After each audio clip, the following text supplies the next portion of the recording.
Hi everybody and welcome to Money Man, Money Boy. I've got Ollie who is Money Boy. Money Boy, tell me how your weekend was. It was good. Made quite a few calls, probably about 50-50 in terms of the calls, but the big money came off. There was a few multi-bets that I lost, so I'm not too fazed about that. It's like 100 Rand. I wrote in my piece yesterday, it was like 100 Rand where Chelsea then got the red card, Arsenal went 2-1 up and they couldn't come back, so that affected my one multi-bet. Also a good sort of testament to like betting just before the match is I placed a bet on Juventus about 3 hours before the match, and then they announced their squad, sans Ronaldo, an hour later, and it was like, well, that changes the dynamic a little bit. They ended up losing too, so lost out there. But I made some great money on Series B football thanks to Serie B. Thanks to my mate Dan in the UK. He sent me a tip. He said, look, they've got 4-1 on, nearly 5-1 on Benevento, top of the table versus Ascoli, who were 13th, I think. So that's said as far as there's no guaranteed bets, but that's pretty much as close as you're going to get. And then they ended up sticking them away 4-2. So I made some good money on that tip. Well, that's so fantastic. thanks to Dan. And then the rugby call, spot on with the Crusaders. You were too. Yeah. But they ended up covering more than the 6.5 handicap. What do they say? A blind squirrel even will stumble across a nut once in a while, huh? Well, it's the first time I've heard that one. Okay.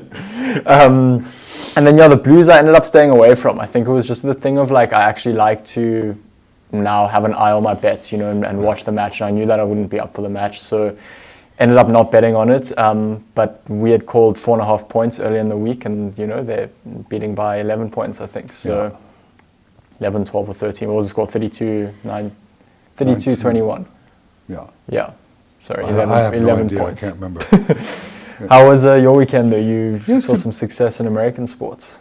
Yeah, the 2 rugby bets I nailed, and baseball. Look, I love North American sports. I spent 17 years in Canada.